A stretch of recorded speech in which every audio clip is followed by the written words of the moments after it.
Welcome, my dear listener. Tonight, I shall tell you of an age when the world was young and the stars were closer to men's hearts. There is a plant, dear listener, that has followed humanity like a shadow cast by firelight. It has many names in many tongues. The Chinese called it Ma. The Indians knew it as Bang. The Greeks whispered of it in their symposiums, and the Persians wove it into their prayers. In our modern age, some call it weed, others marijuana, and still others simply weed. But I remember when it had no name at all, when it was simply there, growing wild upon the hillsides of Central Asia.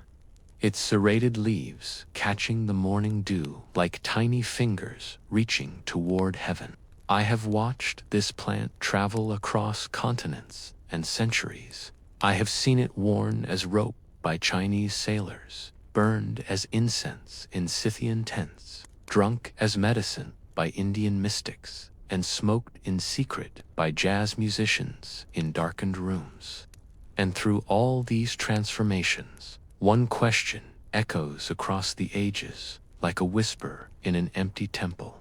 When did we first learn to breathe its smoke? The answer, my dear friend, is not a simple date upon a calendar. It is a story that stretches back nearly 30 million years to a time when the very mountains themselves were young. For you see, the genus Cannabis evolved approximately 27.8 million years ago on the northeastern Tibetan Plateau in what we now call China. Its closest botanical cousin is the hop plant, that cheerful vine that gives beer its bitter kiss. But the plant's true relationship with humanity began far more recently, 12,000 years ago, during the early Neolithic period. Somewhere in the windswept grasslands of East Asia, in the lands that would become Mongolia and China, our ancestors first bent down and touched this plant with intention. They did not smoke it then, not yet. They pulled at its tough fibers and discovered they could weave them into cloth stronger than any animal hide.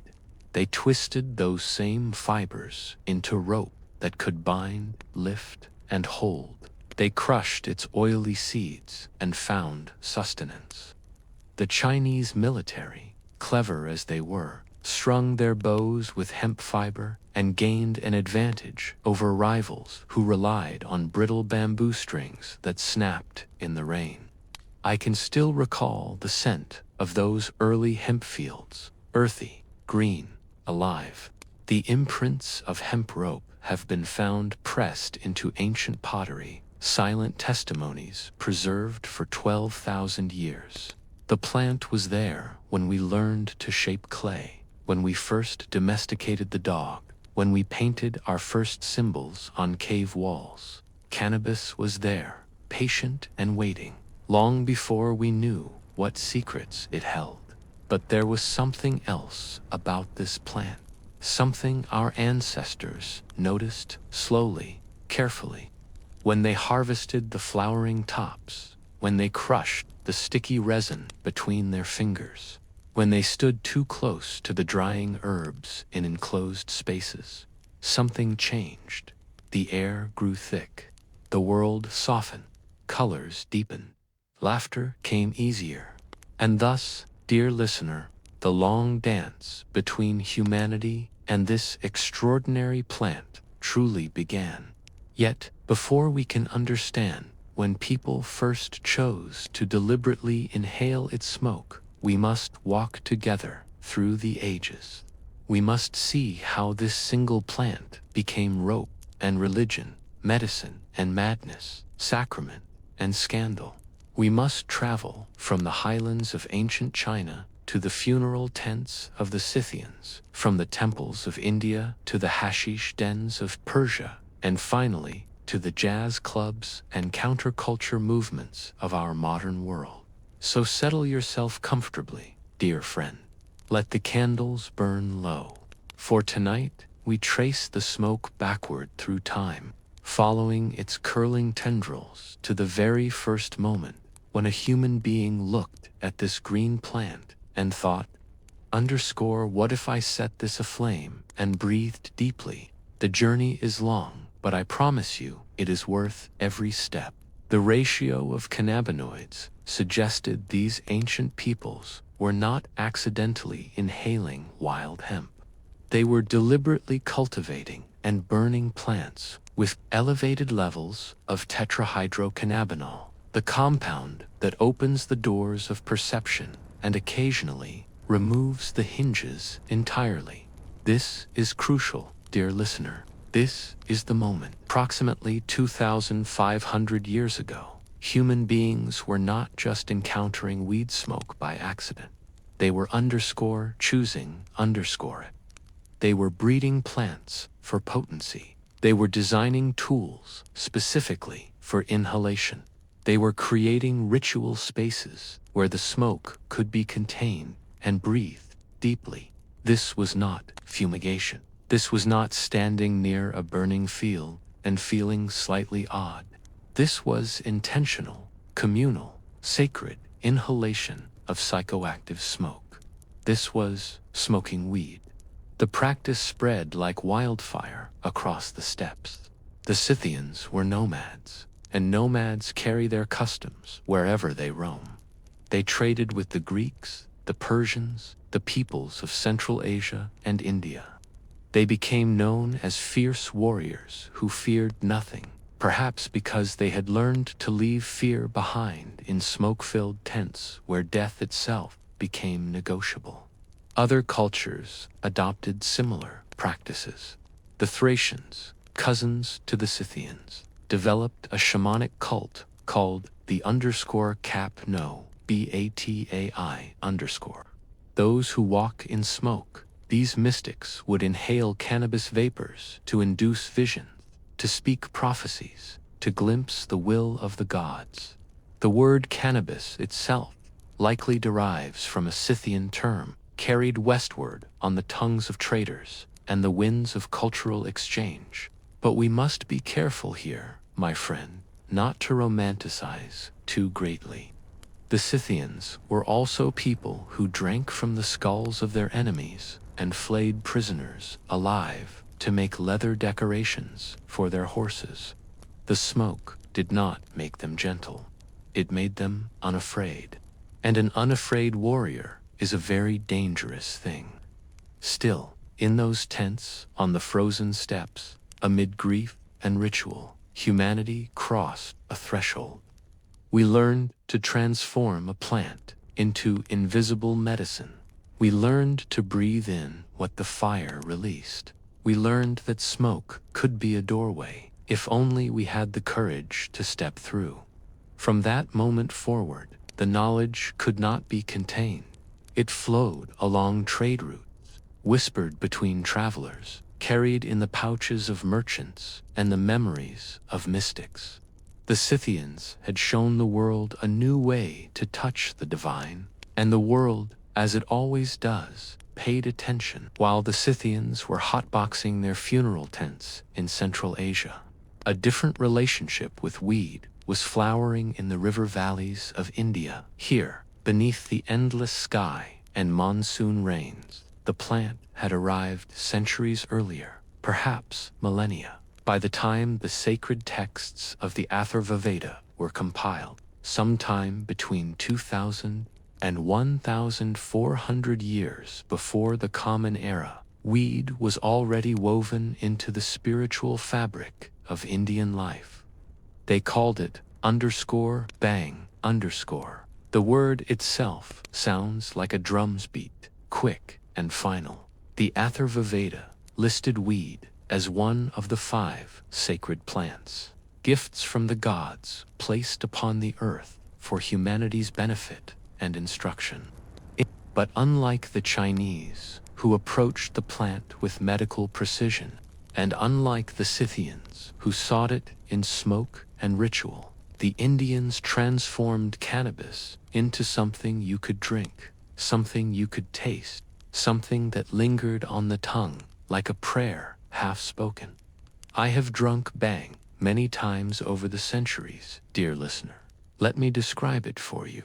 Imagine milk, thick and white as moonlight. Into this, the priests would grind weed leaves, fresh and green, releasing their bitter perfume. They would add spices, cardamom, cinnamon, rose petals, sometimes saffron if the temple was wealthy, almonds and poppy seeds for texture, honey to soften the plant's harsh edge. The mixture would be strained through cloth, and what remained was a beverage that looked innocent but carried within it the power to dissolve the boundaries between devotee and divine. The drink was sacred to Lord Shiva, the great destroyer and regenerator, the god who dances at the end of worlds. According to legend, Shiva himself discovered weed growing beneath a celestial tree. He plucked its leaves, consumed them, and entered such a profound state of meditation that he remained motionless for ages, lost in divine contemplation. From that moment, Shiva was known as the Lord of Bang, and his devotees, seeking to touch even a fraction of his cosmic awareness, drank deeply of the same plant that had entranced their god. During festivals, especially Mahashivaratri, the great night of Shiva, the consumption of Bang became not just permitted but encouraged. Temples would prepare enormous quantities. The faithful would gather, singing hymns that lasted through the night, dancing until their feet bled, and drinking cup after cup of the sacred mixture until the walls themselves seemed to breathe and the very air became visible. I remember one Mahashivaratri in Varanasi, the eternal city beside the Ganges. The riverbanks were crowded with pilgrims, their bodies painted with ash, their throats hoarse from chanting. A sadhu, one of those holy men who renounce all worldly possessions, offered me a clay cup filled with Bang. His eyes were ancient, though his face was young. "Drink, grandfather," he said, somehow knowing what I was, though we had never met. "Tonight, we are all equal before Shiva." I drank. The taste was earthy, sweet, strange. Within an hour, the boundary between the river and the sky had disappeared. The chanting of 10,000 voices became a single, continuous sound, like the universe breathing. Time did not stop, but it became irrelevant, a concept as meaningless as color to a blind man. This, then, was India's gift to the cannabis story. Not smoke, but liquid transcendence. Not inhalation, but ingestion. The effect was slower, deeper, longer lasting. Where the Scythian smoke hit like a thunderclap, the Indian Bang rolled in like the tide, inevitable, encompassing, gentle, until you realized you were drowning in divinity. But Bang was not merely for festivals and holy men. It was also medicine, prescribed by Ayurvedic physicians for a remarkable range of ailments: digestive troubles, Bang; insomnia, Bang; pain, fever, anxiety, excessive desire, insufficient desire, Bang, Bang, Bang. The physicians understood dosage in ways that would make modern pharmacists nod with approval. Too little, and the medicine did nothing. Too much, and the patient might spend 3 days convinced they were a peacock.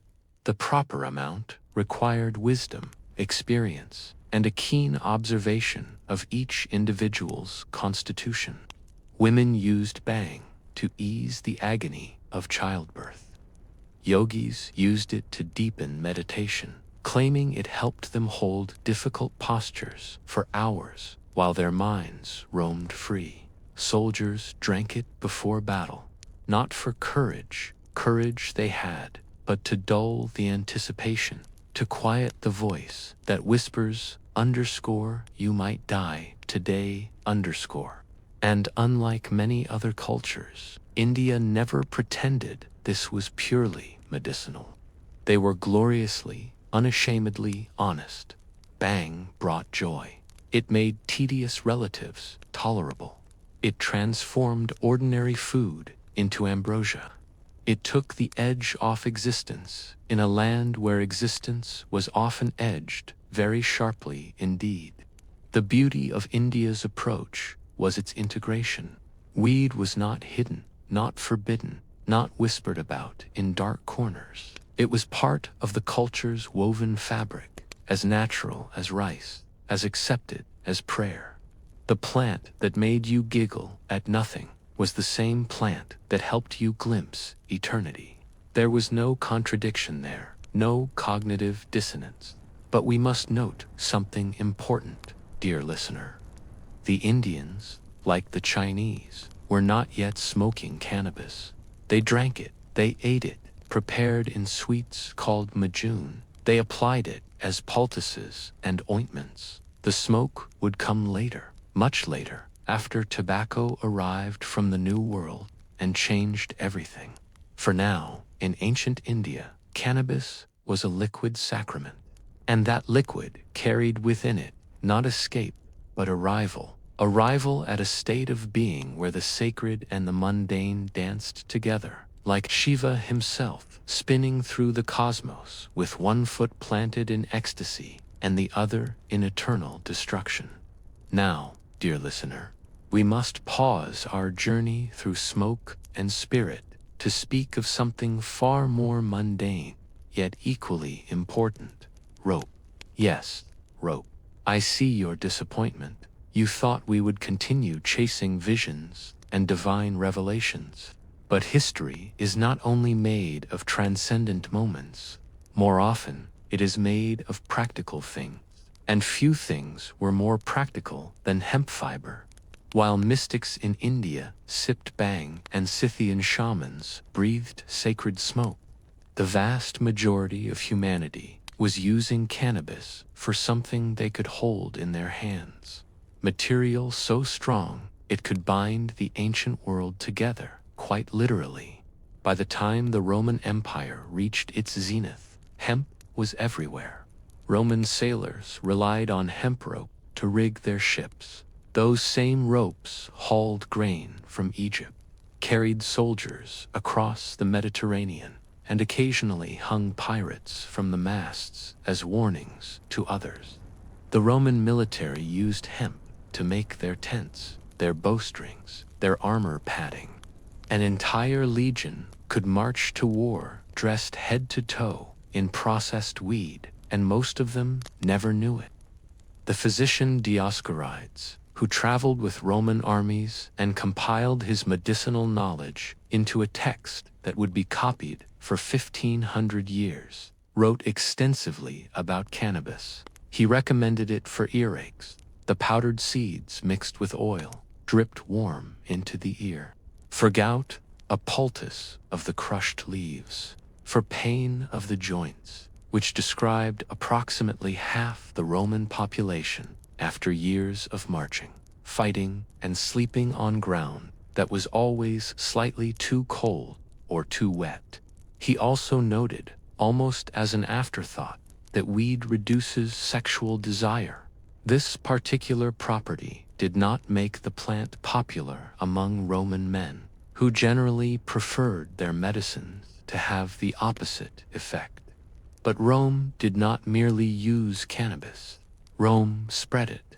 Like everything else the empire touched, roads, laws, Latin, conquest, cannabis followed Roman expansion across Europe.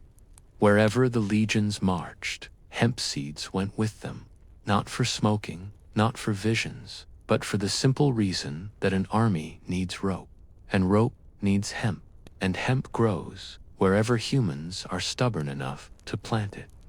In Britain, in Gaul, in Germania, in the far reaches of Spain and North Africa, hemp took root.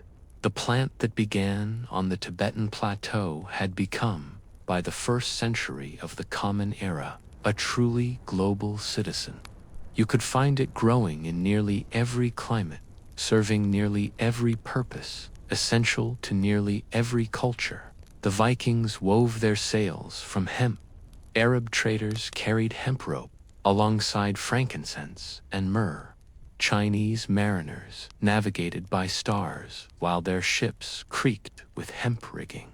The Silk Road, that great highway of commerce and culture, was in many ways a hemp road, the fiber binding together not just packages, but civilizations. And yet, for all its ubiquity, most people still were not smoking it. Oh, there were exceptions. The occasional mystic, the rare physician experimenting with fumigation, the odd traveler who had learned the practice in distant lands. But widespread, intentional, recreational cannabis smoking, the practice we now associate so strongly with the plant, simply did not exist in most of the ancient world. Why not? Partly because effective smoking requires specific knowledge, how to prepare the plant, which parts to use, how to achieve the right temperature. The flowers must be dried, but not too dry. The heat must be hot enough to volatilize the active compounds, but not so hot that it simply incinerates everything into ash. These techniques were not obvious. They had to be discovered, refined, passed down, partly because other methods worked well enough. Why develop the art of smoking when you could achieve the same effects by eating, drinking, or sitting in a vapor-filled tent? The end result was similar, after all, and partly because, until tobacco arrived from the Americas, the very concept of regularly inhaling smoke for pleasure struck most cultures as odd. Smoke was for signals, for fumigation, for sacrifices to the gods. You did not breathe it deeply for enjoyment, any more than you drank lamp oil. But time, as it always does, changes everything. As we move forward through the centuries, as cultures continue to collide and knowledge continues to spread, the moment approaches when weed will transform from an obscure Central Asian funeral right into a practice that spans the globe. That transformation, dear listener, required several key ingredients: the right plant, the right implements, the right cultural moment when experimentation became not just possible, but desirable. And it required, above all, one particular group of people who looked at this ancient, useful, sacred plant and asked a simple question: what if we just burned it and breathed in? Let us journey westward, now, into the perfumed gardens of ancient Persia, where roses bloomed in mathematically perfect arrangements and water flowed through channels designed to mirror the rivers of paradise. Here, cannabis found yet another identity, the companion of philosophers and the comfort of poets. The Assyrians, those earlier masters of Mesopotamia, had called it _kubu_, a word that sounds remarkably similar to cannabis because it is. Essentially, the same word carried across centuries of linguistic drift. They burned it in temples, not yet for inhalation, but as offering to their gods. But when cannabis reached Persia proper, that great bridge between East and West, between the Hellenistic world and the mystical traditions of India, it found a culture perfectly suited to explore every dimension of its nature. The Zoroastrian priests, those keepers of the sacred fire, encountered weed through trade routes and immediately recognized it as a plant of significance. Zoroastrianism, with its emphasis on the eternal struggle between light and darkness, truth and lie, had always incorporated plant medicines into its practices. Weed, which could darken perception or illuminate it depending on dose and intention, embodied this very duality. They began to experiment with its smoke, burning it alongside other aromatic resins during their fire rituals. The effect was subtle at first, a slight deepening of meditation, a sense that the prayers carried more weight, that the eternal flame flickered with intelligence beyond mere combustion. I remember watching a Zoroastrian ceremony in the hills outside what would later be called Shiraz. The priest stood before the fire altar as the sun descended, his white robes reflecting the flames' dance. He placed various offerings into the fire: sandalwood, frankincense, and finally, a small amount of weed flowers, carefully selected for their resin content. The smoke that rose was different from ordinary incense, thicker, more pungent. The gathered faithful breathed it deeply, and I watched their faces soften, their eyes turn inward.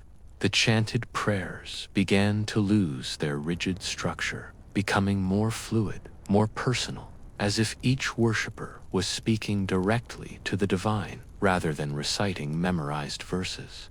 The smoke carries the soul upward, the priest explained to me afterward, his pupils still wide despite the darkness.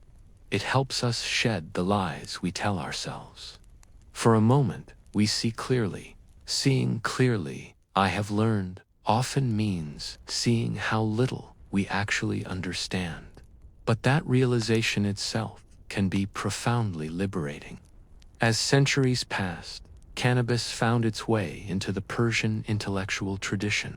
By the medieval period, when Persian culture flowered into one of history's great golden ages, hashish, the concentrated resin of the cannabis plant, had become the companion of choice for those who spent their evenings debating the nature of reality. Picture this: a garden at twilight, the air heavy with rose scent and possibility. Mathematicians, astronomers, poets, and physicians recline on cushions around a fountain. Servants bring fruit, tea, and small cakes infused with hashish.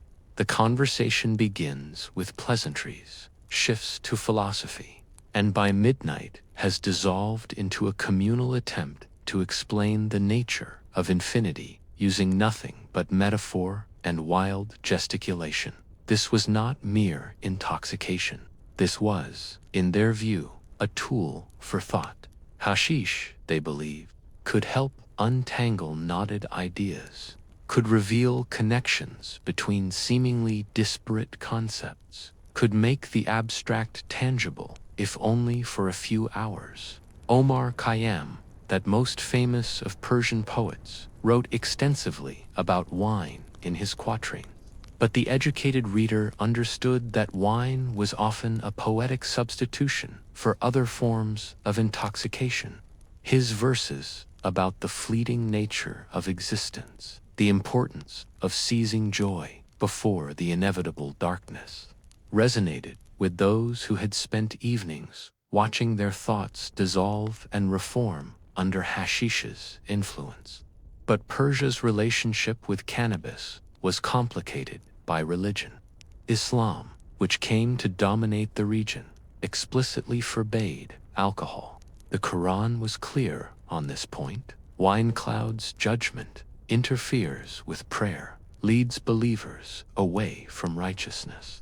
But the Quran said nothing specific about cannabis. This created a theological gray area that scholars debated for centuries. Some argued that anything intoxicating was haram, forbidden, regardless of whether it was specifically named. Others pointed out that weed had legitimate medical uses documented for millennia, and surely Allah would not forbid medicine. Still others noted that many Sufi mystics, those Islamic holy men who sought direct experience of the divine, used hashish as part of their spiritual practice. The Sufis were particularly important to cannabis history. These were men who whirled in ecstatic dances, who fasted until they saw visions, who believed that God could be experienced directly rather than merely worshipped from afar. For them, hashish was not escape, but arrival. It was a tool, like meditation or music, that helped strip away the ego's defenses and leave the soul naked before the divine. I spent time among the Sufis in various centuries, in various lands. I watched them prepare their hashish, with ritualistic care, mixing it into sweet pastes, sometimes infusing it into tea. They did not smoke it yet. That technique would come later, but they consumed it with reverence, treating it as a sacrament rather than a vice. One Sufi teacher explained it to me this way: the self is a prison, and God is the great liberation. But the prison door is locked from the inside, and we cannot find the key because we are too busy pretending the cell is the entire universe. Hashish. It reminds us that walls can dissolve. It does not open the door. Only we can do that. But it shows us where the door is. Of course, not everyone approved. Religious authorities, particularly those aligned with political power, condemned hashish use as moral weakness. They called it the herb of idleness, claiming it made men lazy, unreliable, and prone to strange ideas. Rulers periodically banned it, often with spectacular public displays, burning warehouses of confiscated hashish, executing dealers, giving speeches about moral decay. These bans never worked.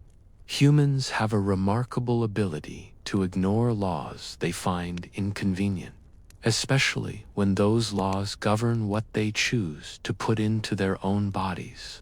For every warehouse burned, 2 more sprang up in secret. For every dealer executed, 5 more appeared. The demand remained constant, and where there is demand, supply inevitably follows. By the 13th century, hashish had become Persia's open secret. Officials condemned it publicly while consuming it privately. Poets praised it in verses that technically could be interpreted as metaphor. Physicians prescribed it liberally for everything from headaches to existential dread, and throughout it all, in gardens and private chambers, in Sufi lodges and poets' gatherings, the smoke, for by now they had learned to smoke it, continued to rise. The Persian contribution to cannabis history was this: they made it intellectual. They transformed it from medicine or ritual into something that could sit alongside philosophy, mathematics, and art. They proved that one could be both productive and occasionally very high, that creativity and weed could dance together without disaster. And perhaps most importantly, they passed this knowledge westward into the Arab world, into North Africa, and eventually into Europe, where it would arrive at precisely the wrong moment and be received in precisely the wrong way. No plant travels alone, dear listener. Like a passenger on a merchant's caravan, we'd required transport, protection, and most importantly, a reason to make the journey worth the risk.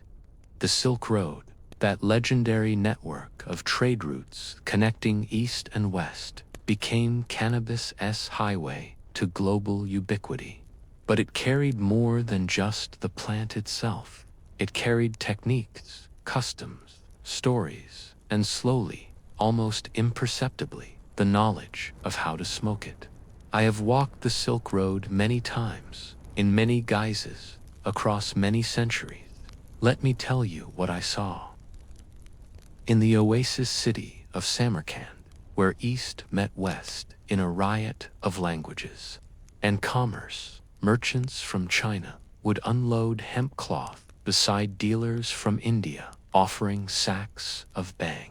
Persian traders would display hashish pressed into blocks, each one stamped with a maker's mark, like a signature on a work of art. And in the corners of caravanserais, those great way-station inns that served travelers across the desert, you could find groups of men passing a pipe between them, their conversation flowing from Chinese to Persian to Arabic as easily as the smoke flowed from their lips. The pipe itself is crucial to our story. Before pipes, consuming cannabis smoke was inefficient. You could throw it on hot rocks in an enclosed space, yes, but this wasted enormous amounts of plant material and required specific circumstances. You could not, for instance, hotbox a tent while traveling through the desert, but a pipe, a small, portable device designed to hold burning plant matter while allowing you to draw the smoke directly into your lungs, changed everything. Suddenly, cannabis smoking became practical, personal, private. You could smoke alone, smoke while walking, smoke without requiring an entire tent and a funeral ceremony. Pipes evolved independently in many cultures. The Chinese had been smoking tobacco through pipes for centuries. Middle Eastern cultures developed various forms of water pipes, hookahs, that cooled the smoke through water before inhalation. Each innovation spread along the trade routes, and cannabis, ever adaptable, filled whatever vessel was offered. I remember meeting a merchant in the Taklamakan Desert, that sea of sand, where entire cities could be swallowed by dunes overnight. His caravan had stopped for the evening, and he invited me to share his fire and his meal. After we ate, he produced a small clay pipe, no longer than my finger, and packed it with dried weed flowers that smelled of distant gardens. "This," he said, striking flint to light it, "is the desert's mercy. Without it, the loneliness would be unbearable." He was not wrong. The Silk Road was lonely work. Months traveling through landscapes that wanted you dead, where water was scarce and bandits were plentiful. The men who made this journey year after year developed their own ways of coping, and cannabis became one of them. Not to escape reality. You could not afford to escape reality when reality included sandstorms and scorpions, but to soften its edges slightly, to make the infinite horizons feel less oppressive. The caravans carried everything: silk and spices, jade and ivory, ideas and religions. But they also carried techniques. A Chinese merchant would show a Persian how his people prepared weed for maximum potency. An Indian mystic would share recipes for bang with an Arab physician. A Scythian technique for burning weed would merge with a Greek method for fumigation, creating something new in the synthesis. This exchange was not formal. There were no schools, no written manuals, no official trade in weed knowledge. It happened in the evenings, around fires, when the day's business was done and men with nothing in common except their humanity would share what they knew. Cannabis, in this way, became a bridge between cultures, not because it was profound, but because it was shareable. The assassins of Alamet contributed their own dark chapter to this story, though the truth was always less dramatic than the legend. Hassan-I Sabah, the old man of the mountain, controlled a network of fortified castles in the Persian highlands during the 11th and 12th centuries. His followers, the Nizari Ismailis, became infamous for political assassinations carried out with calculated precision. Crusader chroniclers, horrified and fascinated, reported that these assassins used hashish before their missions, that the drug made them fearless, devoted, willing to die. The chroniclers were, to put it charitably, inventing. I knew men from Alamut, dear listener. They were not drugged zealots, but highly trained operatives who studied their targets for months, who could pass as servants or scholars or soldiers, who killed with intelligence rather than intoxication. The idea that they would deliberately impair themselves before a mission requiring perfect timing and control is absurd. But the story was too good not to spread. Hashishin, and suddenly the entire practice of cannabis consumption became associated with shadowy violence and Middle Eastern otherness. The myth survived because it served European fears, even as the truth died ignored in dusty libraries. The real story of Alamet and hashish is more mundane. Like everyone else in Persia at that time, the Nizari Ismailis likely used hashish recreationally and medicinally. They were scholars who translated Greek philosophy, built remarkable libraries, and yes, occasionally removed political obstacles. But they were no more defined by hashish than by their love of astronomy or their skill at chess. Still, the damage was done. In European imagination, cannabis became the drug of assassins, of otherness, of danger. This association would poison Western perceptions for centuries to come. Meanwhile, the Silk Road continued its work, oblivious to European anxieties. Cannabis seeds traveled in every direction, carried by accident, in cargo shipments, or deliberately by farmers seeking new crops. The plant adapted to new climates with remarkable ease. It grew in the heat of North Africa and the cold of Northern Europe. It thrived in monsoon rains and survived desert droughts. By the medieval period, weed cultivation spanned from Ireland to Indonesia, from Morocco to Manchuria. Each region developed its own relationship with the plant. The Europeans grew it for hemp and knew little of its psychoactive properties. The Middle Easterners ate it as hashish and increasingly smoked it. The Indians drank it as bhang and praised Shiva. The Chinese used it as medicine and mystical incense. And through all these variations, one constant remained. Wherever humans and weed coexisted long enough, someone would eventually discover that burning it and breathing deeply produced effects that ranged from pleasant to profound. The Silk Road did not just move goods, it moved the idea of weed as something more than rope or medicine. It transformed a regional practice into a global possibility, waiting only for the right historical moment to explode into widespread use. That moment was coming, dear listener. But first, we'd had to survive the long, dark centuries when Europe tried very hard to forget it existed. Medieval Europe was not a place that welcomed joy without suspicion. By the time we'd arrived in force, carried by returning crusaders who had seen the hashish dens of Cairo and Damascus, whispered about by merchants who traded along Mediterranean routes, Europe had developed a sophisticated theology of suffering. Pain was godly, pleasure was suspicious.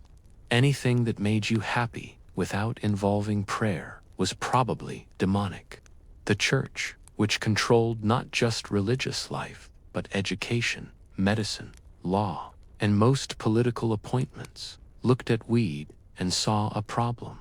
To be fair to our European ancestors, they had been using hemp for centuries without concern. It grew in monastery gardens, where monks cultivated it for rope and paper. The fibers were woven into ship sails that carried explorers across uncharted seas.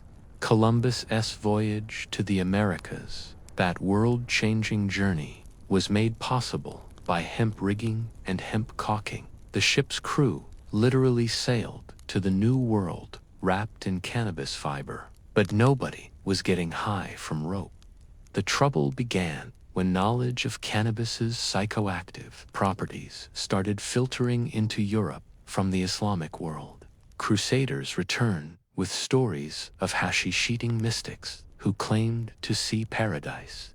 Merchants brought samples, physicians began experimenting, and suddenly this innocent, useful plant gained a reputation. The church's position was complicated by the fact that weed clearly had medicinal value. Medieval herbals, those encyclopedias of plant medicine compiled by monks and physicians, listed weed preparations for pain, inflammation, and various women's complaints. Saint Hildegard of Bingen, that remarkable abbess who wrote about everything from theology to natural history, mentioned cannabis in her medical texts. But there was medicine, and then there was whatever those Muslims were doing with it. I remember observing a church council in the 13th century where bishops debated the moral status of various plants. Cannabis came up during a discussion of substances that disturb right thinking and lead to visions not ordained by God.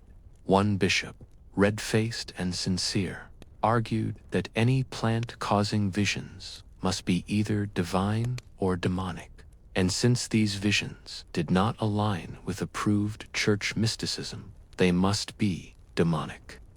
Another bishop, older and more pragmatic, pointed out that this logic would condemn wine, which Christ himself had blessed.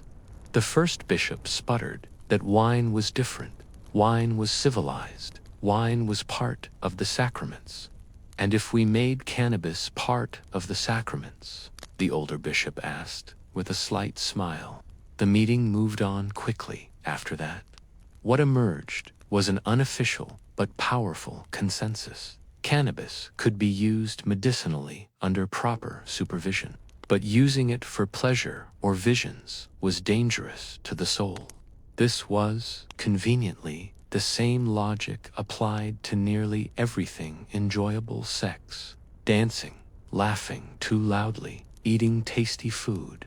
The medieval worldview held that the body was a prison for the soul, and anything that made the prison comfortable delayed the soul's escape to heaven.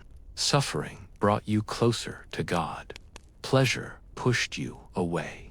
Of course, humans being human, people ignored this whenever possible.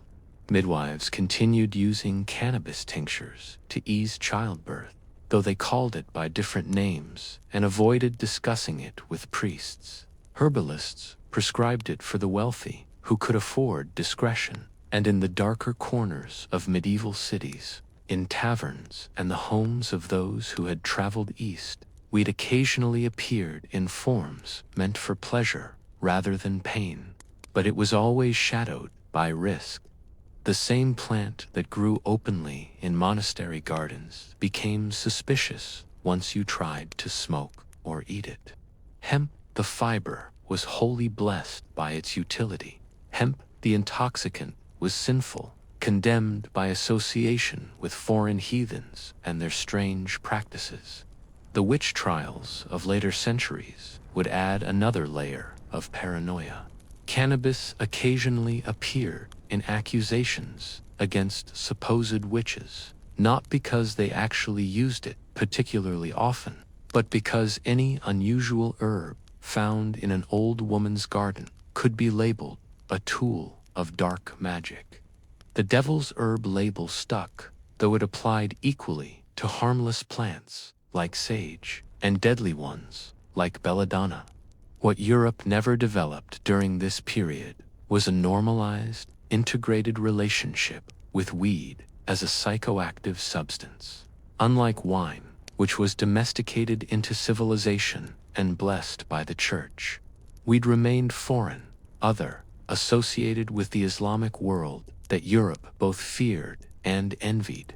This cultural rejection had lasting consequences. While Middle Eastern and Asian cultures refined their understanding of weed cultivation, dosage, and use over centuries, Europe remained deliberately ignorant. When weed finally did arrive in force during the colonial era, Europeans had no cultural framework for understanding it except through the lens of exotic intoxication and moral danger. But we run ahead of ourselves. Before we reach the modern era of prohibition and counterculture, we must witness weed's journey to an entirely new world, carried across the ocean by the very empires that condemned its psychoactive use, even as they demanded its cultivation for profit. The age of European colonialism would spread weed to every corner of the globe, but it would also sow the seeds of the moral panic that would eventually lead to worldwide prohibition. History, as always, is deeply ironic. The year 1492 changed the world in more ways than most people realize. When Columbus's ships, built from hemp, sailed with hemp, caulked with hemp, crossed the Atlantic, and stumbled upon continents Europeans had forgotten existed. They initiated what historians call the Columbian Exchange. Plants, animals, diseases, and people flowed in both directions across the ocean, reshaping both the old world and the new in ways that still echo today. Weed was part of this exchange, though not immediately. The Spanish colonizers who followed Columbus were practical men with practical needs. They needed rope for their ships, cloth for their sails, fiber for their buildings. Hemp provided all of this, so royal decrees went out. Grow hemp in the colonies. It was not a request, it was an order. By 1545, hemp cultivation was mandatory in Chile. By 1564, it was required in Peru. The plant that had begun on the Tibetan plateau now grew in the Andes, tended by indigenous peoples forced to cultivate it under Spanish oversight. The British followed suit in their North American colonies. Virginia, established in 1607, made hemp cultivation compulsory by 1619. A farmer could be fined for not growing it. The logic was simple. The British Navy needed rope, sails, and paper, and hemp provided all three better than any alternative. Growing hemp was not just good business, it was patriotic duty. I walked through those early American hemp fields, dear listener. The plants grew tall and straight, their leaves catching the sunlight, surrounded by farmers who saw them as nothing more than a crop, less profitable than tobacco, more necessary than corn. The colonists knew hemp had other uses. Some had heard stories from sailors who had traveled to India or the Middle East. But by and large, American hemp was industrial hemp, low in the compounds that produced psychoactive effects, grown for fiber alone. But tobacco changed everything. The indigenous peoples of the Americas had been smoking tobacco for millennia. They grew it, dried it, rolled it into something resembling cigars, and smoked it in ceremonies and for pleasure. When Europeans first encountered this practice, they found it bizarre, breathing in smoke on purpose. Madness.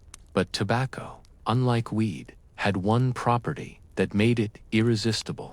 Nicotine is extraordinarily addictive. Within a generation, Europeans were hopelessly hooked.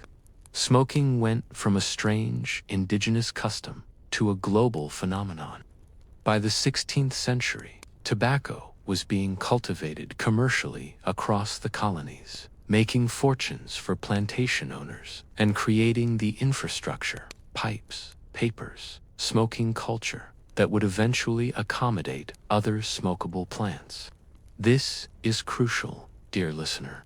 Before tobacco normalized the act of smoking for pleasure, weed smoking remained a niche practice limited to specific cultural contexts in Asia, the Middle East, and North Africa.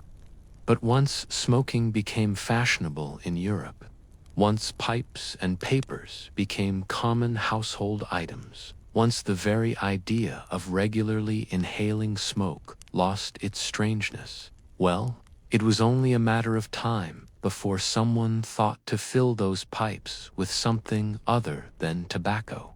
The moment arrived gradually, then suddenly. Napoleon's invasion of Egypt in 1798 exposed French soldiers to hashish. They encountered Egyptians smoking it in cafes, eating it in sweets, praising its effects with the enthusiasm of connoisseurs discussing fine wine. The soldiers, far from home and often bored, despite being in the middle of a military campaign, tried it themselves. They liked it. When they returned to France, they brought the habit with them, along with supplies of hashish and stories of its effects. Paris, already a city that prided itself on sophisticated vices, embraced this new intoxicant with enthusiasm. By the 1840s, the Club des Hashishins, the Hashish Eaters Club, had formed, attracting writers, artists, and intellectuals. Members included Baudelaire, who would write extensively about his experiences, Dumas, who incorporated hashish into his novels, Gautier, who described hashish visions with the precision of a poet and the wonder of a child. These were not marginal figures. These were the cultural elite of France, and they were eating hashish prepared in the form of _dawamesque_, a green paste mixed with honey, pistachio, and spices. I attended several meetings of the club, invited by a physician friend who had traveled to Morocco and returned with both hashish and curiosity. The meetings were held in a hotel on the Isle Saint-Louis, in rooms decorated with tapestries and cushions in a deliberate imitation of Middle Eastern aesthetics. The hashish was served in small portions, and then we would wait. The wait was always longer than anyone expected. With eating weed, the effects take time, sometimes an hour, sometimes two. Beginners would often consume more, thinking the first dose had not worked, and then find themselves overwhelmed when everything hit at once. But when it did arrive, the transformation was remarkable. Conversation that had been intellectual became philosophical, then metaphysical, then simply a series of words, appreciated for their sound rather than their meaning. Music played, and suddenly every note was visible, had color, had weight. Time became negotiable. 5 minutes felt like hours. Hours passed like moments. Baudelaire described it as a magnifying glass for the soul. Others were less poetic and more honest. I spent 3 hours convinced I was a piece of furniture, and I was not distressed by this in the slightest. But we must be careful, dear listener, not to overstate the impact of the Club des Hashishins. They were a small group, a cultural curiosity. The vast majority of Europeans had never heard of them, and those who had considered them eccentric at best, degenerate at worst. The real explosion of weed use would not come from French intellectuals eating exotic pastes in Parisian hotels. It would come from far more humble sources, from colonized peoples who had never stopped using the plant, and from social upheavals that would make the entire world question its assumptions about consciousness, pleasure, and freedom. But before we reach that revolution, we must first witness the moment when weed smoking truly became cannabis_smoking_, when the practice spread from the Middle East and India throughout the colonized world, and when the tools and techniques became refined enough that anyone could do it, anywhere, without requiring special preparation or elaborate rituals. The modern era of weed was about to begin, and with it, inevitably, would come the backlash. While French intellectuals were delicately nibbling hashish in Parisian salons, something far more significant was happening in the colonies. The British were discovering that weed made their subjects harder to control. In India, Britain's crown jewel of imperial possession, weed had been part of daily life for millennia. The British knew this. They had observed it, documented it, taxed it, but they had not, until the mid-19th century, really paid attention to what it meant. Dr. William O'Shaughnessy changed that. An Irish physician working for the British East India Company, O'Shaughnessy was the rare colonizer who actually studied the culture he had invaded. In the 1830s and 40s, he systematically investigated Indian medical practices, including the use of weed. He conducted experiments, careful, recorded scientific experiments on animals, and eventually on human patients. What he discovered astonished him. Cannabis was an effective analgesic, muscle relaxant, and anticonvulsant. It treated tetanus, rabies, rheumatism, and seizures. It did so with far fewer side effects than many European medicines of the time, which often involved mercury, arsenic, or bloodletting. In 1843, O'Shaughnessy published his findings and brought samples of hypotency, Indian cannabis, ganja, back to England.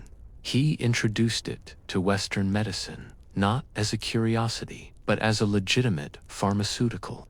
For the next 60 years, weed was available in European and American pharmacies. It was prescribed by respectable physicians, dispensed by proper chemists, and used by patients who would never have dreamed of visiting a hashish den. Queen Victoria herself reportedly used weed preparations for menstrual cramps, prescribed by her physician, Sir Russell Reynolds. But there was a problem, and the problem was class. When weed was consumed by wealthy white patients under medical supervision, it was medicine. When it was used by colonized peoples, by the poor, by non-whites, it became a social threat. In India, the British observed that cannabis use was widespread among workers, holy men, and soldiers. Some British officials began to worry. Did cannabis make people lazy? Did it promote religious fanaticism? Did it most worryingly make colonized peoples less susceptible to British authority? In 1894, the British government commissioned the Indian Hemp Drugs Commission to investigate. They interviewed over 1,100 people, physicians, religious leaders, farmers, administrators, users. They compiled a report that ran to 3,300 pages. Their conclusion: weed use in moderation caused no significant harm. Heavy use by those predisposed to mental illness might exacerbate symptoms, but this was true of alcohol as well. The commission recommended against prohibition, noting that it would be impossible to enforce and would likely create more problems than it solved. The British government, with typical imperial wisdom, largely ignored this advice. Because by the time the report was published, weed had begun its journey to the Americas in a new form, carried by new peoples who would face persecution for using the exact same plant that British pharmacies sold to wealthy ladies for their vapors. After the Mexican Revolution of 1910, refugees fled north across the border into Texas, New Mexico, Arizona, and California. They brought with them their language, their music, their food, and their customs. Among those customs was the smoking of marijuana, a term that most Americans had never heard, for a practice they did not recognize. The refugees and immigrants smoked cannabis recreationally, not as medicine, not as sacrament, but for pleasure and relaxation after long days of hard labor. They rolled it into cigarettes, passed them among friends, sang songs, while the smoke curled toward the ceiling. White Americans, particularly in the southwestern states, observed this practice with growing alarm. Here was a drug they did not understand, used by people they did not trust, producing effects they found unsettling. The fact that it was the same plant as the weed sold in pharmacies barely registered. This was different. This was foreign. This was dangerous. By the 1920s, state after state began passing laws against marijuana, always using the Spanish term rather than cannabis or hemp, deliberately emphasizing its foreignness. The laws were explicitly racialized. Police enforced them primarily against Mexican immigrants and Mexican Americans. while white Americans who used cannabis tinctures from pharmacies faced no legal consequences. Then came the Jazz Age, and cannabis found a new group of users, black musicians. In the underground clubs of New Orleans, Kansas City, and Harlem, jazz musicians discovered that cannabis altered their perception of time in ways that complemented their music. It made them more attuned to rhythm, more willing to take improvisational risks, more able to lose themselves in the collective flow of performance. They called themselves vipers if they used cannabis, and they were not secretive about it. Jazz culture celebrated cannabis use with the same openness that it celebrated musical innovation. Songs like If You Re a Viper and slang for cannabis cigarettes were recorded and played on the radio, their meanings obvious to those who knew and opaque to those who did not. White authorities knew, and they were horrified. Cannabis was no longer just associated with Mexican immigrants. Now it was linked to black culture, to jazz, to a musical form that many white Americans found threatening in its sexuality, its spontaneity, its refusal to stay within prescribed boundaries. The stage was set for the man who would transform America's casual racial prejudice into a nationwide campaign of cannabis prohibition. Harry J. Anslinger. I have seen many moral panics in my long life, dear listener. I have watched societies work themselves into frenzy over witches, over books, over music, over clothing. But few moral panics were as deliberately orchestrated, as nakedly cynical, as the American campaign against marijuana in the 1930s. At its center stood Harry J. Anslinger, the first commissioner of the Federal Bureau of Narcotics. Anslinger was not an ignorant man. He knew that weed had been used medicinally for decades. He knew that the Indian Hemp Commission had found it relatively harmless. He knew that alcohol, which had just been re-legalized after the disaster of Prohibition, caused far more social harm than cannabis ever had. But Anslinger also knew that his bureau needed a mission. Prohibition had ended, putting thousands of federal agents out of work. The bureau needed a new enemy, a new threat to justify its existence and expansion. Anslinger chose cannabis. What followed was a masterclass in propaganda and racialized fear-mongering.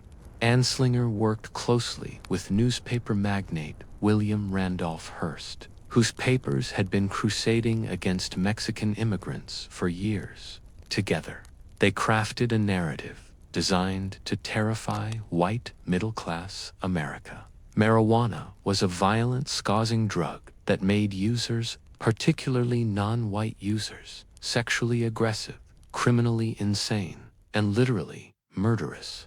The testimonies Anslinger gave to Congress would be comedic if they had not been so effective.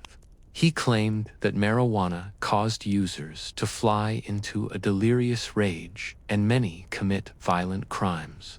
He testified that it led to a lust for blood. He collected anecdotes, most provably false, some entirely invented, about crimes committed under marijuana's influence.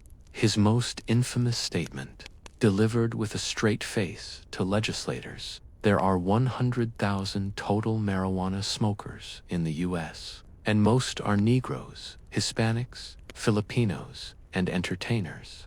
Their satanic music, jazz, and swing result from marijuana use. This marijuana causes white women to seek sexual relations with Negroes, entertainers, and any others. Read that again, dear listener. The threat was not violence, not health, not even morality in the abstract. The threat was racial mixing. The threat was white women stepping outside their prescribed roles. The threat was cultural boundaries breaking down. The campaign worked because it tapped into existing prejudices. It gave those prejudices a focal point, a specific evil to combat. and conveniently, that evil was associated with groups that white America already wanted to control. In 1936, the propaganda film Reefer Madness was released, depicting marijuana as a drug that transformed clean-cut teenagers into raving maniacs who murdered their families. The film was so ludicrously over the top that it would later become a cult comedy classic. But at the time, many people believed it. I watched that film in a theater in Chicago, surrounded by white audience members who gasped at the depicted horrors. Afterward, I heard them discussing it in the lobby. "Those poor children," one woman said, "destroyed by one puff." "It's those Mexican jazz clubs," her companion replied. "That's where they're getting it. Someone should do something." Someone did. In 1937, Congress passed the Marijuana Tax Act, which did not technically make cannabis illegal, but imposed such onerous regulations and taxes that it became effectively impossible to legally produce, sell, or possess it. The American Medical Association opposed the act, pointing out that it would eliminate a useful medicine. They were ignored. What is remarkable, looking back, is how completely the campaign succeeded at rebranding. Hemp, useful, American patriotic hemp, became weed, dangerous, foreign, criminal weed. The fact that they were the same plant hardly mattered. Public perception had been transformed. During World War II, this created an awkward situation. The military desperately needed hemp for rope and other materials, but hemp cultivation had been essentially criminalized. The government responded with the Hemp for Victory campaign, encouraging farmers to grow cannabis for the war effort, while simultaneously arresting people for possessing it. After the war, the contradictions were quietly buried. Hemp cultivation ended, marijuana prohibition continued, and cannabis entered a dark period in American history. Possession could result in years of imprisonment. Research became nearly impossible. An entire generation was taught to fear a plant that their great-grandparents had used without concern. But history has a way of turning, dear listener. Even as Anslinger built his prohibitionist empire, the seeds of rebellion were being planted. A generation was coming that would question everything their parents had taught them, including the idea that cannabis was the devil's weed rather than simply a weed. The 1960s arrived like a thunderclap in a silent room. Across America and Europe, young people looked at the world their parents had built, comfortable, prosperous, and utterly spiritually bankrupt, and said, no. No to war, no to conformity, no to the grinding machinery of consumer capitalism, and very enthusiastically, yes to weed. The hippie movement did not invent marijuana smoking. Mexican immigrants, jazz musicians, and various marginalized communities had been using weed for decades, despite prohibition. But the counterculture did something new. It made weed smoking a political act, a statement of identity, a rejection of straight society's values. I remember the Summer of Love in San Francisco, 1967. The Haight-Ashbury neighborhood transformed into something between a carnival and a religious awakening. Young people arrived by the thousands, wearing flowers in their hair, preaching love and peace, and passing joints with the casual friendliness of neighbors sharing sugar. The scent of weed hung over the streets like incense. It mixed with patchouli oil, body odor, and the smell of vegetarian cooking from communal houses where 20 people might be living in a space meant for 4. Music poured from every window: the Beatles, the Grateful Dead, Jefferson Airplane, and the lyrics increasingly referenced we'd use with only the thinnest veneer of metaphor. "Everybody must get stoned," sang Bob Dylan, and a generation nodded in agreement. But this was not just rebellion for rebellion's sake. For many young people, weed represented a different way of experiencing consciousness. One that threw into sharp relief just how constructed and arbitrary many social rules really were. When you smoked weed and realized you were not going to murder anyone or descend into madness, when you simply felt happy, creative perhaps, a bit silly, you began to question what else the authorities had lied about. If they lied about marijuana, what about Vietnam? What about civil rights? What about the entire structure of society that demanded conformity, obedience, and endless consumption? Weed became tied to a broader questioning of reality itself. Combined with other psychedelics like LSD, it formed part of a toolkit for what the counterculture called consciousness expansion, the belief that normal waking consciousness was just one option among many, and perhaps not the best one. Timothy Leary, the Harvard psychologist turned psychedelic evangelist, preached, turn on, tune in, drop out.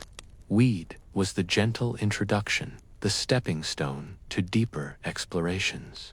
Unlike LSD, which could shatter your ego into 1,000 pieces, we just loosened things, made the familiar strange, made you notice what you had stopped noticing. The straight world watched this with mounting horror. To them, the counterculture was not a political movement, but a civilizational threat. Long hair, free love, drug use, rejection of material success.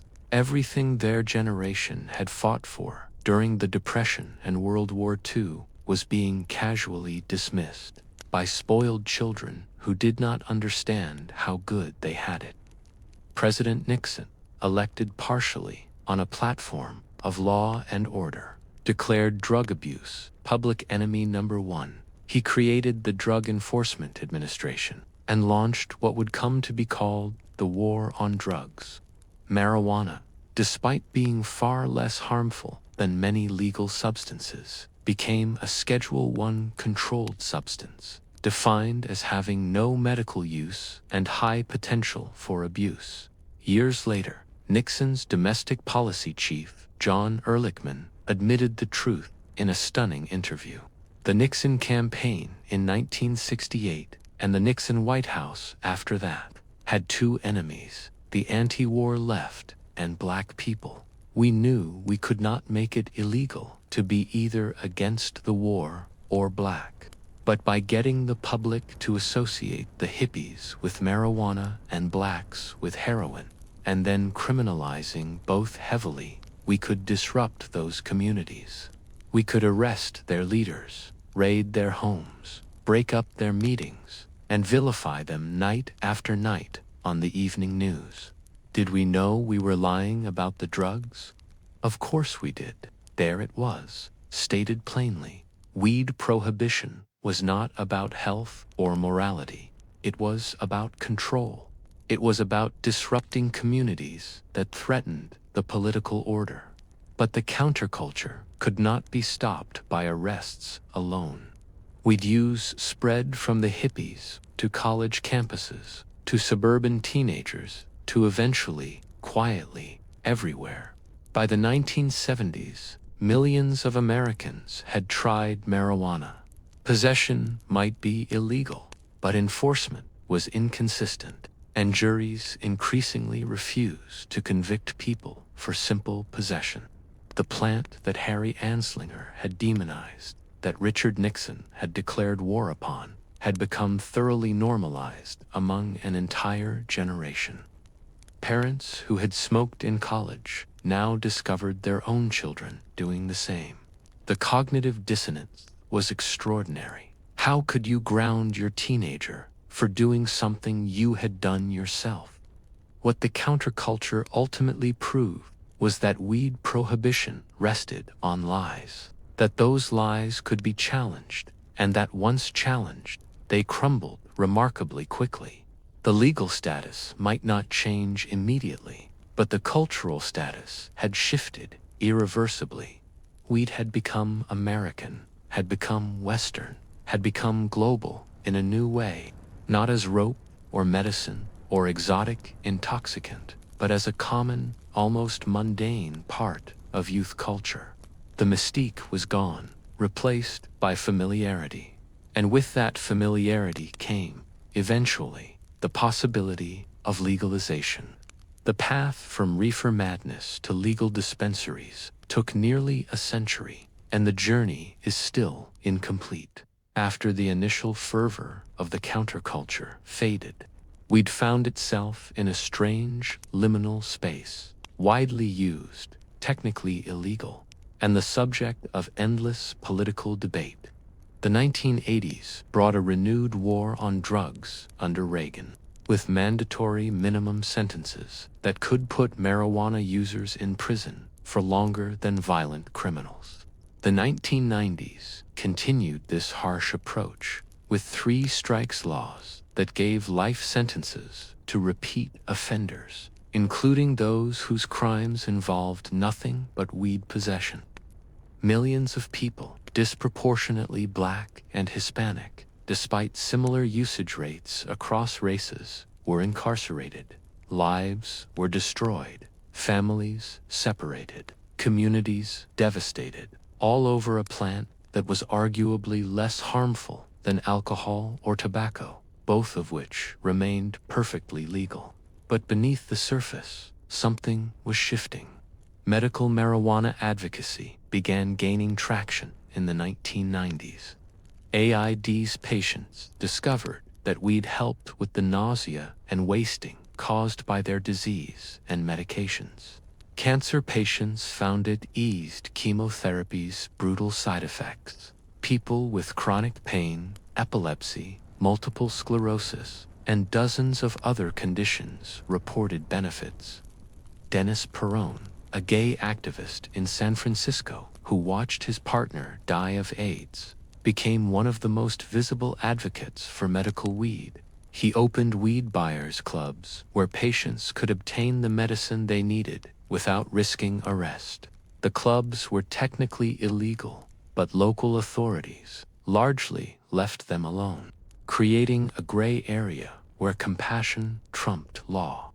In 1996, California voters passed Proposition 215, the Compassionate Use Act, making California the first state to legalize medical marijuana. The federal government was furious.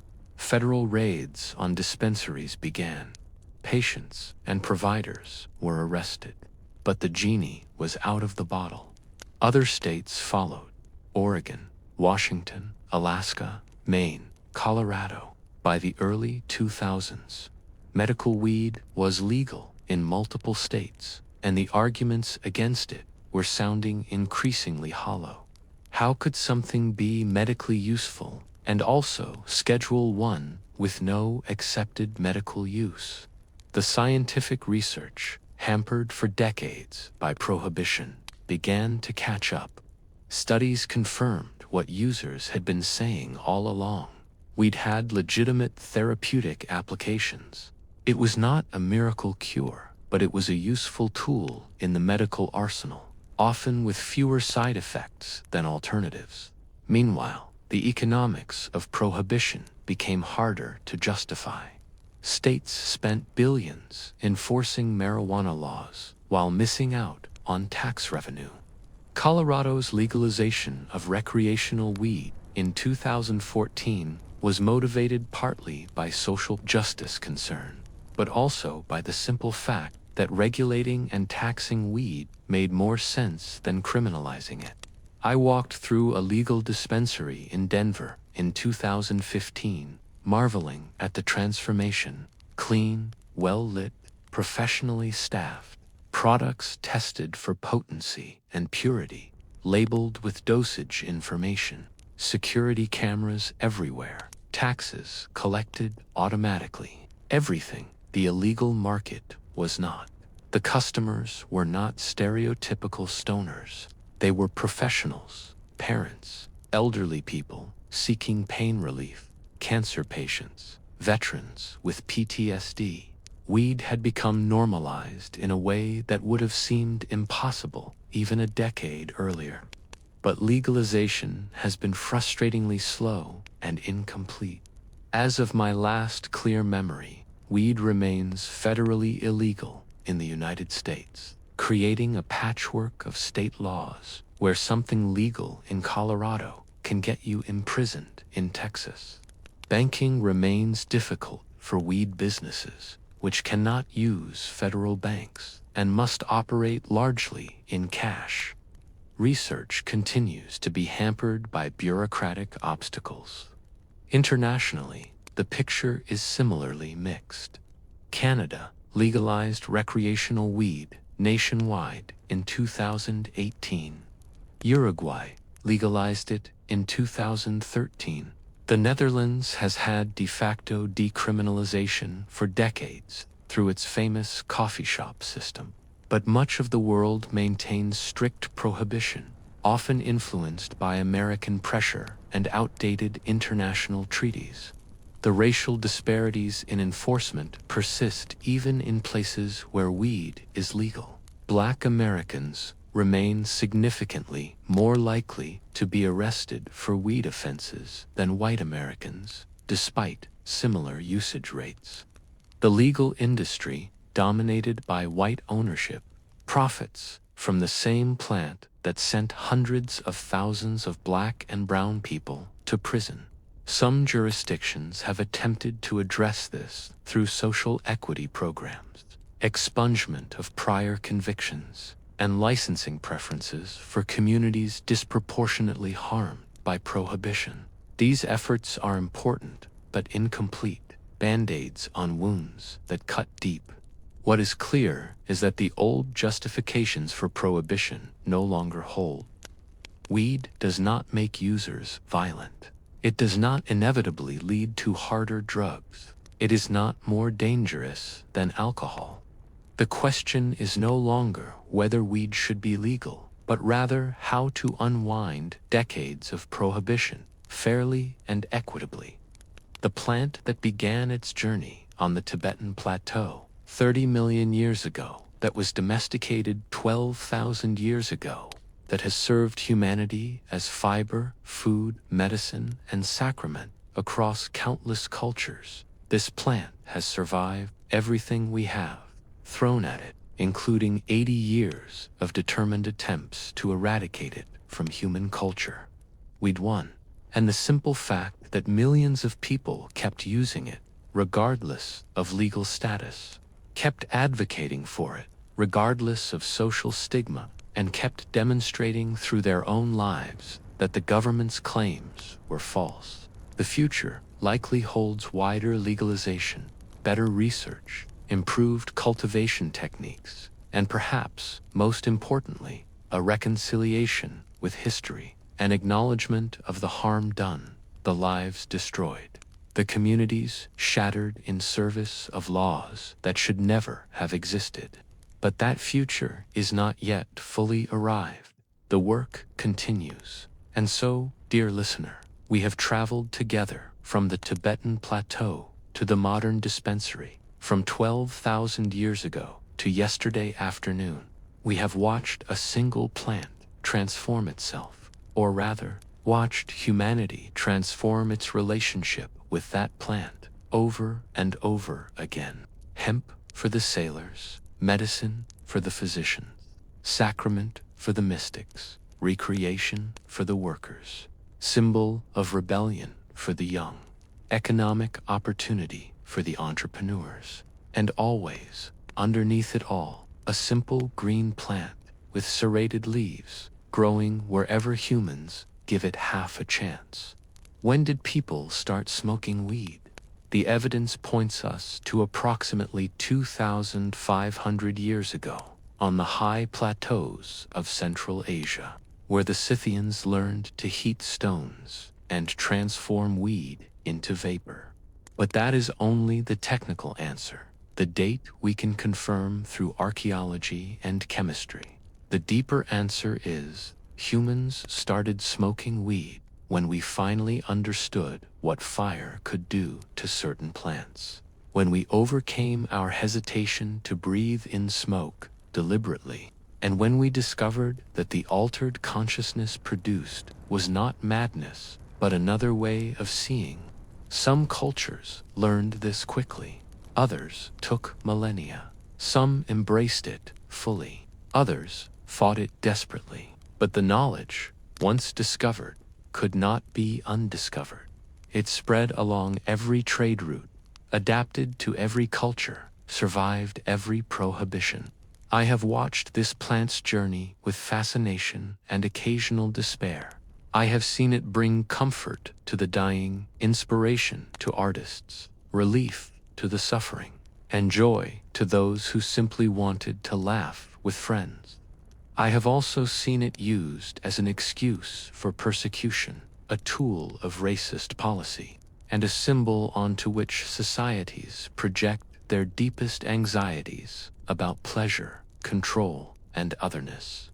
What strikes me most, after all these centuries, is how little the plant itself has changed. The weed growing in a legal Colorado greenhouse is genetically similar to the weed buried with Scythian chieftains. The biochemistry is the same. The effects on human consciousness are the same. What has changed endlessly and dramatically is what we tell ourselves about it. Is it medicine or intoxicant? Sacred or profane? Dangerous or harmless? The plant cannot answer these questions. It simply is. We are the ones who must decide what meaning to assign to it, and those meanings reveal more about us than about weed. The current moment feels like a turning point, though I have felt that before and been disappointed. But there is something different now, a critical mass of experience. Too many people have used weed without disaster. Too many patients have found relief. Too many states and countries have legalized it without societal collapse. The old lies no longer land with the same force. Perhaps, in another generation or two, weed will be as unremarkable as coffee or tea, another plant that humans consume to alter their consciousness slightly, regulated for safety but not demonized, available to adults who want it, and irrelevant to those who do not. Or perhaps new moral panics will arise, new reasons to fear, new populations to control through prohibitions that claim to protect but actually punish. I cannot see the future, dear listener, even with all my years, but I can tell you this: the plant will survive. Weed has survived ice ages and desert droughts, empires and revolutions, 30 million years of evolution, and 12,000 years of human interference. It will outlast current governments, current prejudices, current certainties, and humans, in our endless creativity, will continue finding new ways to use it, new reasons to prohibit it, new arguments for and against it, new songs to sing about it, and new stories to tell. This story, the one we have shared tonight, is just one thread in a tapestry that stretches from deep history into an unknown future. But every thread matters. Every story shapes understanding, and understanding, slowly accumulated across generations, eventually transforms into wisdom, or at least one hopes. I have kept you long tonight, dear friend, tracing smoke backward through time. But before we part, I want you to remember something. Every time someone tells you a story about drugs, about intoxication, about consciousness and control, ask yourself what else that story is really about. Often, it is about power, about who gets to decide what is normal, about which pleasures are permitted and which are punished, about which communities are protected and which are policed. The story of weed is ultimately a story about human nature itself, Our curiosity, our creativity, our need for transcendence, and our endless ability to turn the simple into the complex, the plant into a symbol, the natural into the political. And perhaps that is the real answer to when people started smoking weed. We started smoking it when we became fully human, when we developed the capacity to look at the world and wonder, what if, when we gained the ability to transform experience, to seek altered states, to reach beyond the default settings of consciousness toward something else, something more, something different. That capacity, for better and worse, is what makes us human. We just happened to be there, patient and green, waiting for us to discover what it could do. And thus ends another memory from ages long past. If you have found a spark of wonder here, stay a while longer, for there are countless tales yet to be remembered.